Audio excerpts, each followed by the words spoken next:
Shaitanirrajim. Bismillahirrahmanirrahim. Welcome to KMUR in YouTube channel. I am Muhammad Maaz and I welcome you to the fifth lecture of this Not Pin Physiology series.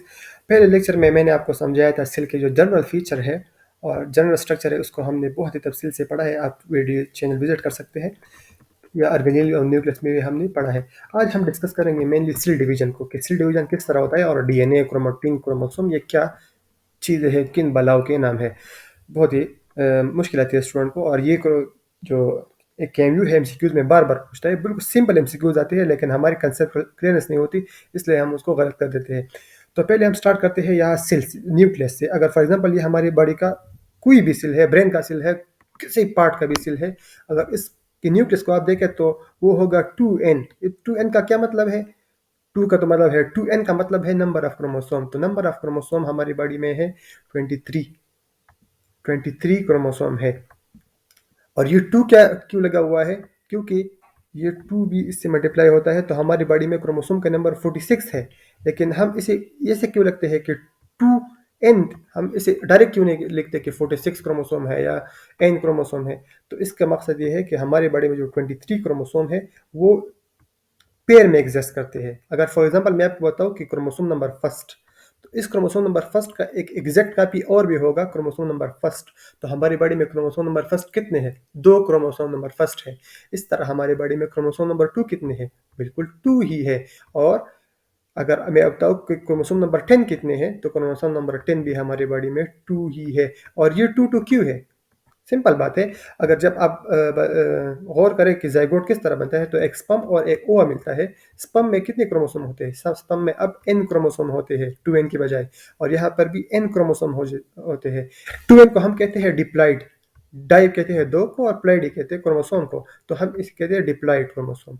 Diploid mean जो set of chromosome है उसमें दो एक कापियाँ होंगी। यहाँ पर क्या है? कापीज होंगी। एक की एक और कॉपी होगी, क्रोमोसोम नंबर सेकंड की भी दूसरी कॉपी, क्रोमोसोम नंबर 10 की भी दूसरी कॉपी होगी। इस तरह क्रोमोसोम नंबर 23 की भी दूसरी कॉपी होंगी। तो हमारे टोटल क्रोमोसोम कितने बनेंगे? 46, लेकिन कापियाँ कितनी है? कापियाँ है 23। तो आप इस तरह भी कह सकते हैं कि हमारे बॉडी में 23 पेयर ऑफ क्रोमोसोम है। अगर आपसे पूछे, आप ये नहीं बताए कि 46 क्रोमोसोम है, आप बताए 23 पेयर ऑफ क्रोमोसोम है, तो ये बिल्कुल सही आंसर है। 46 क्रोमोसोम का जो आंसर है वो एम्बिग्युइटी क्रिएट करता है। लेकिन आप ये बताएंगे 23 पेयर है तो उसको समझ आएगा कि उसको पता है कि क्रोमोसोम नंबर 1 की 2 कापियाँ है। अब ये 2 कापियाँ आई कहाँ से? तो मैंने आपको बताया कि जो स्पर्म सेल है उसमें n नंबर ऑफ क्रोमोसोम है, ओवा है जो एक सेल है उसमें n नंबर ऑफ क्रोमोसोम है। ये हम बताएंगे कि कैसे ये n 2n से n बनेंगे, या स्पर्म और ओवा में मियोसिस में इस तरह होता है। अब जब जी दो कंबाइन होते हैं, n हमारी बॉडी में रिप्रेजेंट करता है, मैंने आपको ऑलरेडी समझाया 23 को। तो इसमें कितने क्रोमोसोम के नंबर है? 23। और ये डबल है या सिंगल? तो यहाँ पर सिंगल लिखा हुआ है। हेप्लॉइड है तो हम इसे कहते हैं कि ये सिंगल है। और यहाँ पर भी कितने हैं? 23 है। अगर ये दोनों कंबाइन हो जाए तो यहाँ पर कितने बनेंगे? 46 क्रोमोसोम बन जाएंगे और इसको हम कहते हैं जाइगोट। तो यहाँ से क्या हो गई? हमारी लाइफ की इब्तिदा हो गई। तो अगर आपका अगर मैं अपनी बात बताऊँ तो 23 क्रोमोसोम हमारे सेल में फादर से आते हैं, 23 क्रोमोसोम हमारे बॉडी में मदर से आते हैं। और कितने बनाते हैं? 46। ये 23 क्रोमोसोम और ये 23 क्रोमोसोम मिलकर 46 बनाते हैं। और मैंने आपको बताया कि क्रोमोसोम नंबर 1 की 2 कापियाँ है, तो एक कापी किससे आई? मदर से आई। एक कापी किससे आई? फादर से आई। इस तरह क्रोमोसोम नंबर सेकंड की एक कापी मदर से और एक कापी फादर से आई। अब हम डिस्कस करेंगे क्रोमोसोम वगैरह को, लेकिन ये बेसिक कंसेप्ट आपने भूलना नहीं है कि हमारी बॉडी में 46 क्रोमोसोम है, लेकिन 46 क्रोमोसोम की जो है एक पेयर बना हुआ है। क्रोमोसोम नंबर 1 का एक, क्रोमोसोम नंबर 1 दूसरा भी है जो बिल्कुल सिमिलर है, सिमिलर फंक्शन करता है, सिमिलर उसकी साइज है, इसलिए आपने ये नहीं भूलना। नेक्स्ट स्लाइड में चलते हैं। यहाँ पर लिखा हुआ है कि जो मेल की हमारी बॉडी है उसमें हर सेल को आप उठाए उसमें कितने सेल क्या होगा? 46 क्रोमोसोम होंगे। अब क्रोमोसोम की जो अंतर है या क्रोमेटिन, उसको समझते हैं। इस 46 का मतलब यह है कि हमारी बॉडी में 46 स्ट्रैंड ऑफ डीएनए है। कि ये क्या है? 46 स्ट्रैंड ऑफ डीएनए। और मैंने आपको बताया कि ये 23 पेयर बोलना चाहिए। क्यों? क्योंकि जो फर्स्ट डीएनए का स्ट्रैंड है उस तरह एक दूसरा स्ट्रैंड भी मौजूद है। फर्स्ट की तरह फर्स्ट मौजूद है, सेकंड की तरह सेकंड मौजूद है। तो हमारी मेल और फीमेल बॉडी में 46 क्रोमोसोम के पेयर, या आप इस तरह भी कह सकते हैं कि हमारी बॉडी में 46 डीएनए के क्या है? सेगमेंट मौजूद है। डीएनए के जो है वो स्ट्रैंड मौजूद है। अब ये डीएनए के स्ट्रैंड एक दूसरे से किस लिहाज से मुख्तलिफ है? 1 और 1 तो बिल्कुल सिमिलर है। मैंने आपको बताया ये बिल्कुल सिमिलर है। लेकिन अगर मैं आपको बताऊँ कि 1 और 2 में क्या डिफ़रेंस है, तो इसमें साइज़ का डिफ़रेंस है। एक का साइज़ बड़ा है, दूसरे का साइज़ छोटा है। अगर आप 23rd को लेंगे तो 23rd is the smallest segment of DNA. वो डीएनए का बिल्कुल एक छोटा-सा हिस्सा है, छोटा-सा पार्ट है। तो डीएनए हमारी बॉडी में कितने स्ट्रैंड में है? 46 स्ट्रैंड में। और आप जाएँगे इस तरफ 46 की तरफ, तो ये छोटे होते जाएँगे। फिर इसके फंक्शन में डिफ़रेंस है। अगर मैं बताऊँ कि क्रोमोसोम नंबर 1 एक्ट करता है, ये बनाता है आपकी आई कलर को कंट्रोल करता है, तो क्रोमोसोम नंबर 2 का कोई दूसरा फंक्शन होगा, वो आपके हेयर को कंट्रोल करेगा। जो मेल में आजकल बहुत प्रॉब्लम चल रही है हेयर लॉस की वगैरह की, इंशाल्लाह इसकी जेनेटिक्स हम डिस्कस करेंगे। तो 46 क्रोमोसोम 23 यहाँ पर फिर आप कहेंगे कि डीएनए के सेगमेंट को हम क्रोमोसोम के क्यों कहते हैं? अगर ये फर्स्ट सेगमेंट है डीएनए की, अगर ये बिल्कुल ऐसा खुला पड़ा हुआ है सेल में, ये कंडेंस नहीं हुआ, बहुत बहुत जगह ली है, तो इसे हम कहते हैं क्रोमेटिन। पहले लेक्चर में हमने इसको समझाया था, इसको हम कहते हैं क्रोमेटिन। क्यों? क्योंकि ये घर में है, ये रिलैक्स है, आराम कर रहा है, तो इसको कंटेक्स्ट होने की ज़रूरत नहीं है। ये अपने अपनी हुकूमत है में, अपने इलाके में है, तो ये क्या कहेगा? अगर आपका अपना कमरा है, तो आपका सामान यहाँ वहाँ पड़ा होगा, कोई फ़र्क नहीं पड़ता। लेकिन अगर आप किसी कैंप पर जा रहे हैं, आप हाइक ट्राइक पर जा रहे हैं, तो आपने सामान को क्या करना है? बैग में पैक करना है, तो सामान क्या हो जाएगा? छोटा हो जाएगा। तो इस डीएनए के सेगमेंट को, जिसको हम क्रोमेटिन कहते थे, अगर ये कंडेंस हो जाए, ये बिल्कुल स्मॉल हो जाए, कंडेंस हो जाए, किस वजह से? क्योंकि हमने अभी इसे ट्रांसपोर्ट करना है, दूसरे सेल में भिजवाना है, डिवाइड करना है, तो इसको हम कहते हैं क्रोमोसोम। तो अगर आपको बताए कि हमारी बॉडी में नंबर ऑफ क्रोमेटिन मटेरियल कितने हैं, तो दीज आर 46। अगर आपको बताए कि हमारी बॉडी में नंबर ऑफ डीएनए कितने हैं, तो दीज आर 46। अगर आपको बताए क्रोमोसोम कितने हैं, तो 46। लेकिन आपने समझना होगा कि हमारी में दो किस्म के सेल है। एक बॉडी के अपने सेल है, और एक जब वो दूसरा अपने जैसे इंसान बनाता है, तो उसके लिए वो बनाता है सेक्स सेल। सेक्स सेल या गैमीट बनाता है। तो उस सेक्स सेल में अगर ये डिवाइड कराता है, उसमें 46 क्रोमोसोम आ जाएंगे। इस तरह मेल में भी 46 क्रोमोसोम आ जाए, जो 6 सेल है। तो यहाँ पर तो 92 क्रोमोसोम आ जाएंगे। ये फिर क्या बनेगा? ये तो इंसान नहीं बनेगा। इसमें क्या होने चाहिए? 46 क्रोमोसोम। तो इसके लिए बॉडी एक स्पेशल डिवीजन कहती है, मियोसिस। मियोसिस के जरिए बॉडी क्या करती है? अपने क्रोमोसोम के नंबर को हाफ कर देती है। हाफ करके 46 का हाफ बना 23 क्रोमोसोम। और मैंने आपको बताया कि 23 पेयर है, तो एक पेयर को भिजवाती है और दूसरे पेयर को क्या करती है? दूसरे सेल में भिजवाती है। तो इसमें 23 पेयर ऑफ क्रोमोसोम है, और दूसरे सेल में 23 पेयर ऑफ क्रोमोसोम आ जाएंगे एक सेल में। जहाँ जिस स्पर्म भी इस तरह कर देगा कि जो 46 है वो भी डिवाइड हो जाएंगे, और इनमें n नंबर ऑफ क्रोमोसोम आ जाएंगे, n नंबर ऑफ क्रोमोसोम। और जब ये दोनों कंबाइन होंगे, तो यहाँ पर 2n नंबर, जो डिप्लॉइड नंबर है, वो रिस्टोर हो जाएगा। और फिर अगर आपने इस एक ही सेल से, इसको हम फर्टिलाइजेशन कहते हैं, एक और स्पर्म जो मिलता है, तो इसको हम फर्टिलाइजेशन कहते हैं। रिप्रोडक्शन में इंशाल्लाह इसको तफसील से पढ़ेंगे कि फर्टिलाइजेशन कैसे होती है। फिर अगर इस जाइगोट सेल को आपने क्या करना है? डिवाइड करना है, इससे बड़ी बॉडी बनानी है। तो इंसान की बॉडी बननी है ना, तो उसमें 46 हर सेल में 46 क्रोमोसोम होने चाहिए। तो इसके लिए हम करते हैं माइटोसिस। इसके लिए मियोसिस नहीं करते। फिर माइटोसिस क्यों? क्योंकि माइटोसिस में 2n से क्या बनता है? 2n बनता है। और मियोसिस में 2n से क्या बनता है? मियोसिस में 2n जो डबल नंबर ऑफ क्रोमोसोम है, वो एक ही सेट में बना देता है। n नंबर ऑफ क्रोमोसोम बन जाते हैं, हाफ नंबर ऑफ क्रोमोसोम बन जाते हैं। एक बहुत सिंपल कंसेप्ट है, आपको समझना होगा कि डिफरेंस बिटवीन डीएनए जो स्ट्रैंड है, इससे क्रोमेटिन कैसे बनते हैं, ये आपको यहाँ से समझाते हैं। हमारी बॉडी में जो डीएनए है, वो डबल स्ट्रैंड में एग्जिस्ट करता है। इसके डबल स्ट्रैंड होते हैं, और आरएनए का जो एक ही स्ट्रैंड होता है, ये डीएनए है। अगर ये इस फॉर्म में पड़ा हुआ है, कंडेंस नहीं हुआ, बहुत खुल कर पड़ा हुआ है, न्यूक्लियस में है, डिवाइड नहीं हो रहा, तो उसको हम कहते हैं क्रोमेटिन। तो क्रोमेटिन की हालत कब होगी हमारे सेल में? आम जो हालत है सेल में, अगर सेल डिवाइड नहीं कर रहा, अगर सेल सिर्फ एक फेज का, आपने मतलब इतना, अगर सेल मेटाफेज में है, तो क्रोमेटिन मटेरियल नहीं होगा। बाकी तमाम में क्या होगा? क्रोमेटिन मटेरियल होगा।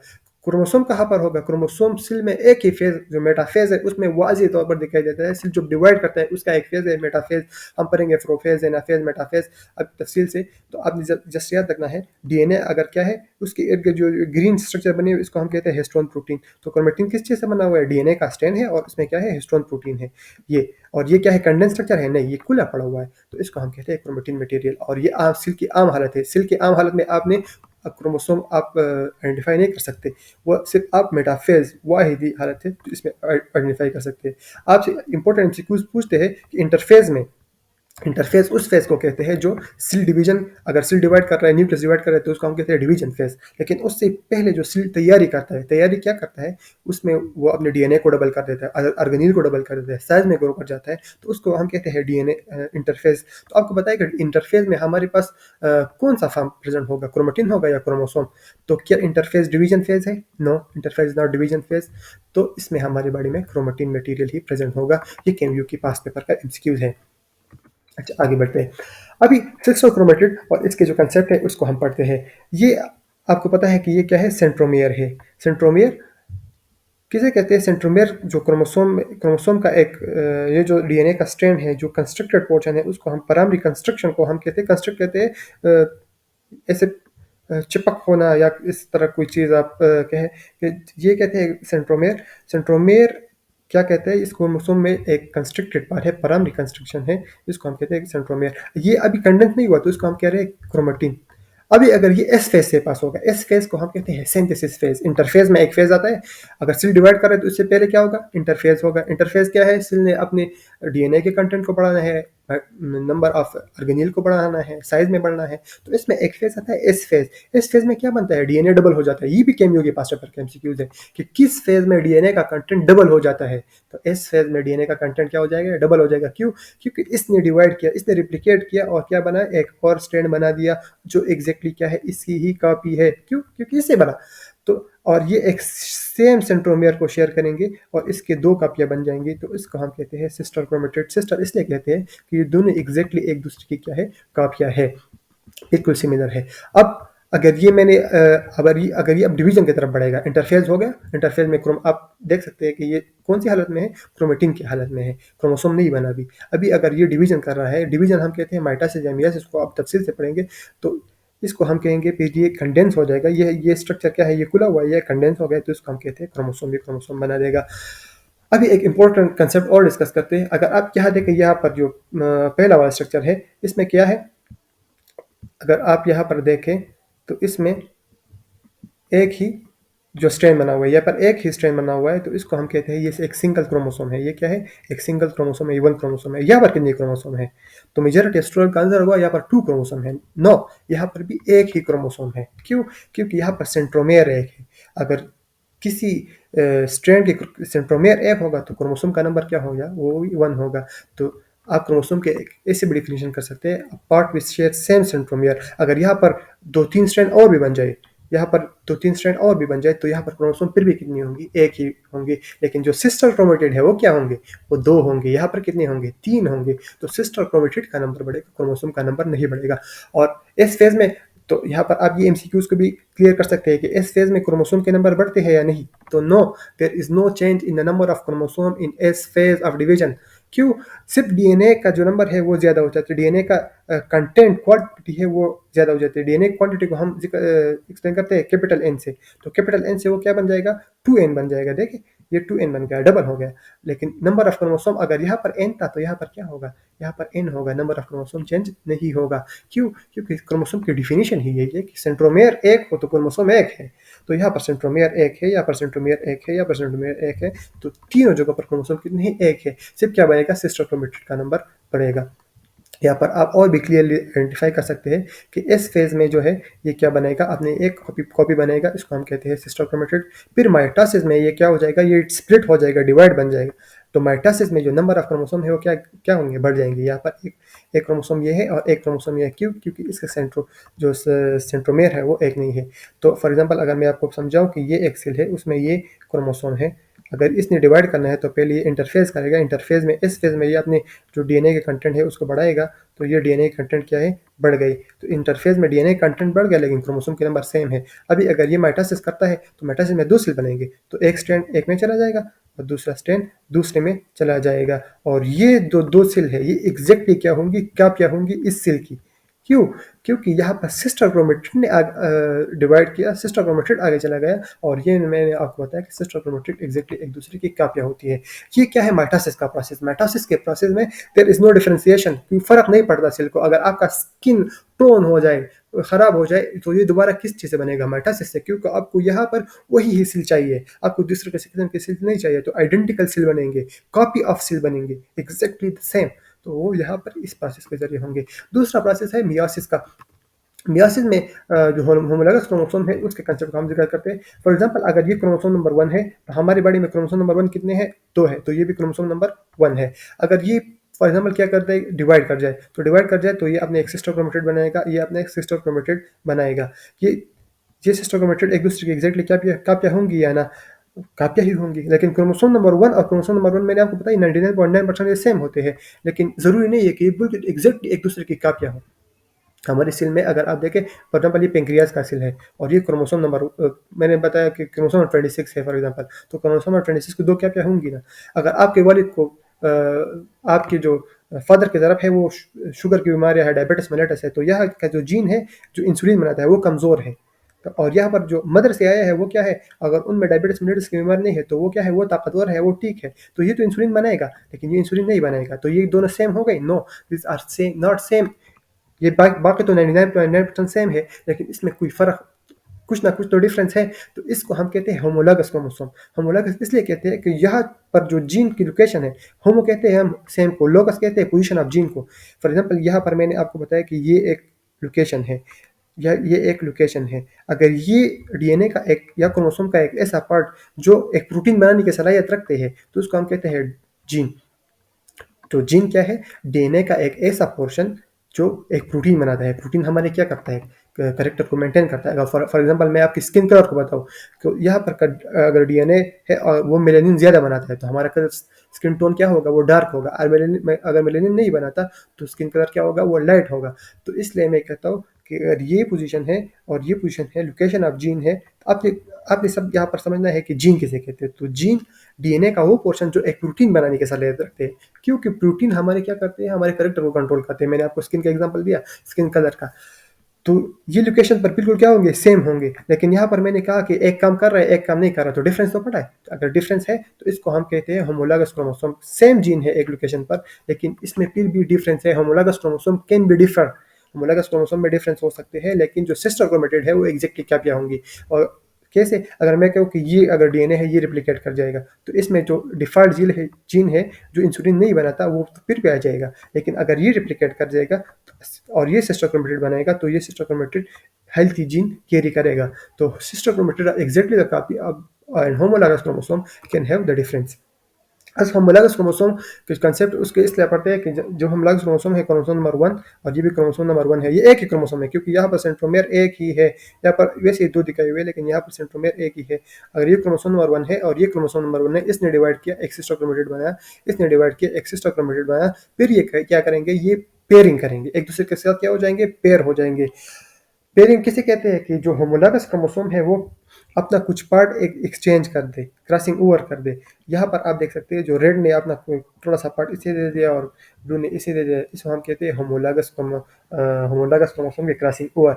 तो ये प्रोसेस जो है ये माइटोसिस में तो नहीं था, ये प्रोसेस किस चीज़ में हो? ये मेयोसिस का एक प्रोसेस है। तो मेयोसिस में अब न्यू कम्बिनेशन ऑफ जीन बने, रिकम्बिनेशन कहते हैं, रिकम्बिनेशन दोबारा कम्बिनेशन बनी, तो नया कम्बिनेशन है, एक अदर फॉर्म बन गया, तो डिफरेंस आ गई।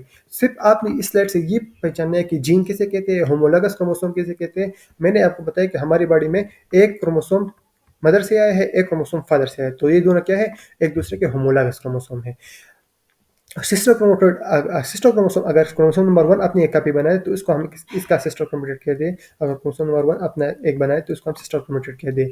और इन दोनों में सिस्टर क्रोमेटिड कभी भी क्रॉस ओवर नहीं होंगे। होमोलॉगस क्रोमोसोम हमेशा क्रॉस ओवर होंगे। होमोलॉगस क्रोमोसोम एक दूसरे पर चेंज कर सकते हैं। अगर मैंने आपको वो एग्जांपल दी इंसुलिन की, अगर ये फादर डिफेक्टिव है और इसने इससे क्रॉसिंग ओवर कर दिया और ये हेल्थी जीन यहाँ आ गया और डिफेक्टिव जीन यहाँ चला जाएगा, तो क्या हो जाएगा? यहाँ पर क्रोमोसोम की एक नई वैरायटी बन गई। पहले ये हेल्थी था, अब क्या है? ये वीक है। पहले ये वीक था, अब क्या है? ये हेल्थी है। तो there are chances of variation in the meiosis. ये मायोसिस की स्टेप्स है, ये माइटोसिस में कभी भी नहीं होगा। अभी तफसील से हम इसको पढ़ेंगे। सेल डिवीजन को स्टार्ट करते हैं। मैंने आपको पहले बताया कि सेल डिवीजन को हम दो फेजेस में तकसीम कर सकते हैं, इंटरफेज और डिवीजन फेज। इंटरफेज हम G1 S और G2 फेज को कहते हैं। आपको बताया कि इंटरफेज क्या है? When the cell prepare to divide, cell तैयारी करता है कि क्या करे? डिवीजन करे। तो तैयारी क्या है? सेल पहले फेज में G1 फेज में गैप 1 इसे भी कहते हैं, गैप 1 भी कहते हैं। इसको हम कहते हैं सेल ग्रो कर जाएगा स्ट्रक्चर में। क्यों ग्रो कर जाएगा? सेल अपने अंदर प्रोटीन एकोमोडेट करेगा, क्योंकि डिवीजन के लिए प्रोटीन की जरूरत है। फिर एस फेज में क्या होगा, डीएनए की सिंथेसिस होगी, डीएनए कंटेंट क्या हो जाएगा, डबल हो जाएगा। This is very important MCQs, बार बार पूछा जाता है कि डीएनए के जो कंटेंट का डीएनए रिप्लिकेशन है या डीएनए कंटेंट डबल का होता है, तो वो एस फेज में होता है। आपने इसको नहीं बोलना, एस फेज से सिंथेसिस ऑफ डीएनए, आपने ये याद रखना है। फिर अगर डीएनए कंटेंट डबल हो गया, फिर सेल और ग्रो करेगा, अपने अंदर जो फाइबर है उसको कम्युलेट करेगा, स्पिंडल फाइबर बनाएगा, ये चीज़ें बनाएगा, अर्गेनील बनाएगा, रिप्लिकेट होगा। फिर इसके बाद अगर सेल ये पूरी तैयारी पूरी करे, इसको हम कहते हैं इंटरफेज। इंटरफेज कंप्लीट होता है तो फिर सेल जाता है डिवीजन फेज को। डिवीजन फेज को हम दो हिस्सों में तकसीम करते हैं। फॉर एग्जांपल अगर ये सेल है, इसने क्या करेगा, डीएनए के कंटेंट को, ये एक पहले एक क्रोमोसोम था, अब ये डीएनए कंटेंट डबल हो गया, सेल साइज में भी ग्रो कर गया। अब ये डिवाइड होता है तो पहली डिवीजन क्या होगी, इसकी न्यूक्लियस की डिवीजन होगी। न्यूक्लियस दो में डिवाइड होगा। न्यूक्लियस की डिवीजन में एक क्रोमोसोम यहाँ आ जाएगा, एक क्रोमोसोम यहाँ आ जाएगा। तो न्यूक्लियस की डिवीजन हम कर सकते हैं या मायोसिस से और या माइटोसिस से। माइटोसिस से जो है वो एग्जैक्टली कापियाँ बनेंगी और मियोसिस में चेंजिंग होगी। माइटोसिस और मियोसिस क्या है, ये सेल डिवीजन नहीं है, ये न्यूक्लियस की डिवीजन है, आपने याद रखना है। और अगर ये डिवीजन कंप्लीट हो जाए, फिर क्या क्या होगी, सेल की जो मेम्ब्रेन है वो अलग अलग होंगे, इसको हम कहते हैं साइटोकाइनेसिस। तो दिस इज डिफरेंस और in between mitosis and meiosis और साइटोकाइनेसिस। साइटोकाइनेसिस क्या है, सेल की डिवीजन, और माइटोसिस और मियोसिस क्या है, माइटोसिस और मियोसिस है न्यूक्लियस की डिवीजन। तो आपने कभी भी ये नहीं कहना कि cell division have two phases, one is interphase the other is mitosis. आपने ये कहना होता है कि cell division has two phases, one is interphase the other is division phase. Division phase हमारे पास दो है, पहले न्यूक्लियस डिवाइड होता है, न्यूक्लियस या माइटोसिस से डिवाइड होगा या मियोसिस से। और जो साइटोकाइनेसिस है, साइटो कहते हैं, सेल को काइनेसिस कहते हैं डिवीजन को, फिर सेल डिवाइड होगा। यहाँ पर अब जो इंटरफेज है, मैंने आपको बताया कि ग्रोथ होते हैं, preparation for DNA synthesis preparation होती है, यहाँ पर इस फेज में डीएनए रिप्लिकेशन होती है, और यहाँ पर माइटोसिस। अब माइटोसिस की कितनी फेज, माइटोसिस के हमारे पास 3 फेजेस है, प्रोफेज, मेटाफेज, एनाफेज और टीलोफेज। पी मेट आपने याद रखना है, क्या, पी मेट। पी मेट आपने याद रखना है कि इसको हम कहते हैं, ये आसपी में आपसे पूछा जा सकता है कि आप माइटोसिस के फेजेस बताएं, तो prophase, metaphase, anaphase, telophase. P met आप याद रखें। तो माइटोसिस के ये 4 फेजेस है। अब इसमें क्या क्या चेंजेस होते हैं, अब वही पढ़ेंगे, बिल्कुल सिंपल है। इंटरफेस में क्या हो गया, ओवरव्यू करते हैं। माइटोसिस में आप देख सकते हैं कि जो ये सेल है, ये इंटरफेस से पास होता है, जो डीएनए का कंटेंट क्या हो जाता है, डबल हो जाते हैं, क्रोमोसोम के नंबर सेम ही रहते हैं। ये अपना एक सिस्टर क्रोमेटिड बना देता है, वो अपने एक सिस्टर क्रोमेटिड बना देता है। फिर ये सिस्टर क्रोमेटिड प्रोफेज में क्या हो जाता है, न्यूक्लियस डिसअपेयर हो जाता है और ये क्रोमोसोम अपेयर होना शुरू हो जाते हैं।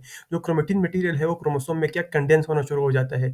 फिर मेटाफेज से आपने याद रखना है कि एम से मेटाफेज, एम से मिडल। तो मेटाफेज में क्या होता है, मिडल में क्रोमोसोम अरेंज होते हैं और जो स्पिंडल फाइबर में है वो उसका अटैच हो जाती है। अगर आप स्पेंडल फाइबर को देखें तो ये इस कैनेटोकोर को अटैच है, और अगर आप स्पेंडल फाइबर को देखें तो यहाँ से अटैच है। तो ये क्या करेगा, इसको इस तरफ पुल करेगा और ये करेगा इस क्रोमोसोम को इस तरफ पुल करेगा, तो ये सेंट्रोमेयर में बीच में टूट जाएगा, तो ये 2 क्रोमोसोम बन जाएंगे फिर। और फिर ए अवे आपने याद रखना है, ए से अवे, तो ये अवे मूवमेंट स्टार्ट हो गई। और फिर टेलोफेज में आपने याद रखना है कि जो न्यूक्लियस है वो आप डिफरेंशिएट कर सकेंगे, और यहाँ पर जो न्यूक्लियर डिवीजन है वो खत्म हो जाएगी। इसके बाद साइटोकाइनेसिस होगी।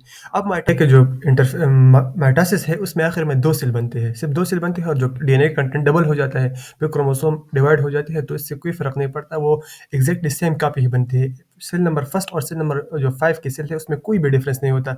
इसलिए हमारी बॉडी की जो सेल है, अगर हमारा स्किन खराब हो जाए तो हमें वही चाहिए, तो वहाँ पर हम माइटोसिस करेंगे। लेकिन अगर हमने बनाना होता है कोई स्पर्म सेल या ओवा सेल, जो सेक्स सेल है, जो बॉडी की अपनी सेल नहीं है, सेक्स सेल है, उसको बनाने के लिए हमने क्या करना होता है, रिडक्शनल डिवीजन को करना होता है, क्योंकि हमने 2 एन सेल को क्या बनाना होता है, एन सेल।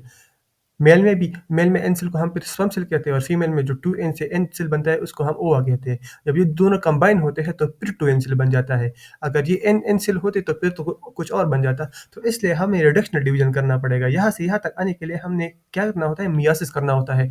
तो मियासिस के भी 2 स्टेप में मियासिस होता है, एक इंटरफेस के साथ 2 स्टेप में मियासिस होता है। पहले इंटरफेस होता है जो क्रोमोसोम, फॉर एग्जांपल ये क्रोमोसोम नंबर 1 है और ये इसका होमोलॉगस पेयर क्रोमोसोम नंबर 1 है। मैंने आपको ऑलरेडी समझाया हुआ है कि क्रोमोसोम नंबर 1 का एक और भी साथी होता है जो एग्जैक्टली इसके सेम तो नहीं होता, लेकिन थोड़े डिफरेंस के साथ होता है बस सेल में। तो क्रोमोसोम नंबर फर्स्ट और क्रोमोसोम नंबर फर्स्ट अगर ये दोनों क्रोमोसोम नंबर फर्स्ट है, तो अगर ये इंटरफेस से पास होंगे तो ये क्या बनेंगे, अपनी सिस्टर क्रोमेटिड बनेंगे जो एग्जैक्टली इसकी कॉपियाँ होंगी। ये दोनों अब क्या बनेंगे, ये होमोलॉगस क्रोमोसोम बने, क्योंकि ये पहले भी होमोलॉगस था, अब भी होमोलॉगस है। फिर मियोसिस फर्स्ट में ये होता है कि जो क्रॉसिंग ओवर होता है, क्रॉसिंग ओवर में इस क्रोमोसोम का कुछ पार्ट यहाँ चला जाता है, इस क्रोमोसोम का कुछ पार्ट यहाँ आता है। तो इसलिए हम मियोसिस यहाँ पर क्या हो गया, स्पेशलाइज हो गए। माइटोसिस में इस तरह की स्टेप नहीं होती, लेकिन मियोसिस में क्रॉसिंग ओवर की वजह से न्यू क्रोमोसोम बन जाते हैं। ये आप देख सकते हैं कि ये कॉम्बिनेशन तो पहले नहीं था, लेकिन ये कॉम्बिनेशन अब आ गया है। तो इसलिए हमारी जो पेरेंट्स के 4-5 ऑफस्प्रिंग होते हैं वो एक दूसरे से भी डिफरेंस होते हैं। क्यों? क्योंकि क्रॉसिंग ओवर का फिनोमेना होता है। जो 1.2 बिलियन पॉपुलेशन है उसमें भी डिफरेंसेस की वजह से है। क्यों? क्रॉसिंग ओवर की वजह से है। तो मियोसिस ब्रिंग वेरिएशन, आप इंशाल्लाह जेनेटिक्स में पढ़ेंगे, मियोसिस से वेरिएशन आता है तो किस तरह आता है, इस क्रॉसिंग ओवर की वजह से। अभी तफसील से जिक्र करते हैं। इसके बाद ये क्रोमोसोम एक सेल में चला जाता है, ये क्रोमोसोम दूसरे सेल में चला जाता है। तो क्रोमोसोम का नंबर क्या हो गया, हाफ हो गया ना। ये क्रोमोसोम अब एक ही क्रोमोसोम है, आप देख सकते हैं, या दो क्रोमोसोम नहीं है, 2n से 2n बनेगा। मैंने आपको बताया इंटरफेज में अगर सेंट्रोमियर एक है तो क्रोमोसोम एक ही है। यहाँ पर क्रोमोसोम नंबर फर्स्ट, यहाँ पर क्रोमोसोम नंबर फर्स्ट, यहाँ पर भी दो क्रोमोसोम है, यहाँ पर भी दो क्रोमोसोम है। ये दो क्रोमोसोम आगे एक सेल में एक चला जाएगा, दूसरे सेल में दूसरा चला जाएगा। तो यहाँ जो आगे सेल बनेंगे मियोसिस फर्स्ट के रिजल्ट में, वो एन क्रोमोसोम होंगे, उसमें क्रोमोसोम का नंबर हाफ होगा, हैप्लॉइड बनेंगे। तो आपको ये भी पूछा जा सकता है कि जो मियोसिस फर्स्ट में डॉटर सेल बनते हैं उसका क्रोमोसोम कंटेंट क्या है, तो उसमें एन नंबर ऑफ क्रोमोसोम है, उसमें हैप्लॉइड नंबर है डिप्लॉइड की बजाय। फिर मियोसिस टू होता है और ये क्रोमोसोम सेंट्रोमेयर से स्प्लिट होते हैं और एक इसमें चले जाते हैं एक सेल में और दूसरा दूसरे सेल में। तो इसलिए आखिर में हमें 4 सेल मिलते हैं, उसमें एन नंबर ऑफ क्रोमोसोम होता है, क्योंकि इसमें भी सेंट्रोमियर एक है और आपने number of chromosome number of centromere से बताना होता है। इसमें एन है, इसमें एन है। तो मियोसिस और माइटोसिस में यही डिफरेंस है, उसमें आइडेंटिकल सेल बनेंगे, इसमें डिफरेंट सेल बनेंगे। आप देख सकते हैं कि ये एन है और यू टू एन है, बहुत डिफरेंस है। और इसमें जो क्रोमोसोम का जो शेप है, एक दो तीन चार, आप इसको भी देखें, ये भी एक दूसरे से है डिफरेंस है। तो 4 डिफरेंस है, किस वजह से, क्रॉसिंग ओवर की वजह से। यहाँ पर माइटोसिस में 46 क्रोमोसोम का आइडेंटिकल कॉपी बनेगी, सिस्टर क्रोमेटिड डिवाइड होंगे और फिर 46 बनेगा। और यहाँ पर स्टेप क्या होंगे, P MAT, prophase, metaphase, anaphase, telophase. यहाँ पर भी पी मेट होगा, लेकिन यहाँ पर पी मेट होंगे दो दफा। एक इंटरफेज होगा, फिर मियोसिस फर्स्ट होगा और इसके बाद इंटरफेज नहीं होगा, क्रोमोसोम के नंबर नहीं बनेंगे, डीएनए नहीं बढ़ेगा, लेकिन डायरेक्ट मियोसिस सेकंड स्टार्ट होगा। तो इसकी वजह से क्रोमोसोम जो क्या है वो हैप्लॉइड नंबर में आएंगे। और ये स्पेशली कहाँ होती है, हमारी जो सेक्स ऑर्गन है, गोनेड्स है, मेल में टेस्टिस, फीमेल में ओवरीज, वहाँ पर सिर्फ स्पेशलाइज्ड रिप्रोडक्शन के लिए जो एन नंबर ऑफ क्रोमोसोम बनाने के लिए ये होता है। अब क्रोमोसोम का नंबर आप यहाँ से भी देख सकते हैं कि जो 23 और ये 46, जो 23 बन जाए मियोसिस फर्स्ट में, फिर ये रिप्लिकेट होता है मियोसिस सेकंड में। मियोसिस सेकंड एग्जैक्टली माइटोसिस की तरह है, लेकिन मियोसिस फर्स्ट क्या है, डिफरेंस है। अभी आप समझ जाएंगे। इंटरफेज होगा, इंटरफेज में क्रोमोसोम का नंबर क्या हो गया, डबल हो जाएगा। फिर यहाँ पर मियोसिस फर्स्ट के जो प्रोफेस फर्स्ट है, ये स्टेप क्या है, डिफरेंट है। आपने यहाँ से समझना होगा, profess first is only a different step. Meiosis first में प्रोफेस फर्स्ट में क्या होगा, क्रॉसिंग ओवर होगा। क्रॉसिंग ओवर क्या है, ये क्रोमोसोम, होमोलॉगस क्रोमोसोम एक दूसरे के करीब आएंगे और कुछ पार्ट एक्सचेंज करेंगे। फिर मेटाफेज वन में क्या कहते हैं, मिडल को, तो क्रोमोसोम मिडल में है, आप देख सकते हैं। जो सेंट्रियोल है वो अटैच है, उसने स्पेंडल फाइबर बनाए हुए हैं। फिर एनाफेज वन में ये अवे मूवमेंट स्टार्ट कर जाएंगे, लेकिन आप देख सकते हैं कि यहाँ सिस्टर क्रोमेटिड अलग नहीं हो रही, यहाँ पर एग्जैक्टली एक क्रोमोसोम चला जाएगा, देखिए, और यहाँ पर भी एक ही चला जाएगा। तो आप देख सकते हैं यहाँ पर क्या बन गया, ये अवे चले गए। फिर यहाँ पर न्यूक्लियस रिअपेयर होगा टेलोफेज फर्स्ट में। अब इसके बाद डायरेक्टली मियोसिस सेकंड स्टार्ट हो गया। होना तो ये चाहता है कि इंटरफेज होता है, बेसिकली होता है कि जब डिवीजन ऑफ न्यूक्लियस होती है, इसके बाद इंटरफेज होता है, फिर डिवीजन स्टार्ट होती है। लेकिन यहाँ पर इंटरफेज के डायरेक्ट इंटरफेज के बगैर मियोसिस सेकंड स्टार्ट हो गया। मियोसिस सेकंड में पहले प्रोफेज सेकंड होगा, आप देख सकते हैं प्रोफेज सेकंड में न्यूक्लियस डिसअपेयर हो रहा है।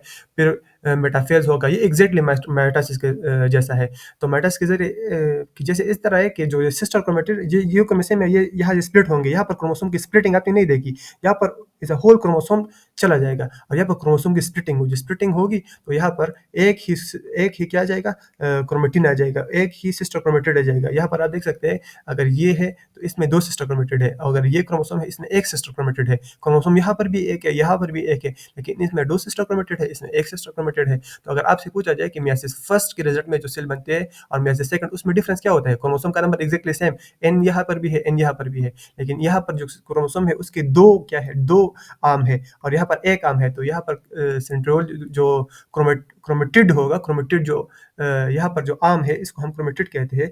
तो ये दो होंगे और यहाँ पर मियोसिस सेकंड में एक ही होगा। अच्छा, तो ये होता क्यों है? उसकी वजह ये है जो मेटाफ़ेज़ 1 में डिवीज़न होती है, तो ये एक क्रोमोसोम यहाँ चला जाएगा माइटोसिस फर्स्ट में, एक दूसरा वहाँ चला जाएगा। दरमियान में स्प्लिटिंग नहीं होगी और मियोसिस सेकंड में दरमियान में स्प्लिटिंग होती है, तो इसलिए ये क्या बन जाता है, क्रोमेटिड अलग हो जाते हैं। ये मियोसिस 2 का ओवरव्यू है, अब यहाँ पे देख सकते हैं। थैंक यू गाइस, इंशाल्लाह इसके बाद टेस्ट होगा जो ग्रुप में शेयर करेंगे और फिर हम नेक्स्ट लेक्चर की तरफ जाएँगे। Thank you so much.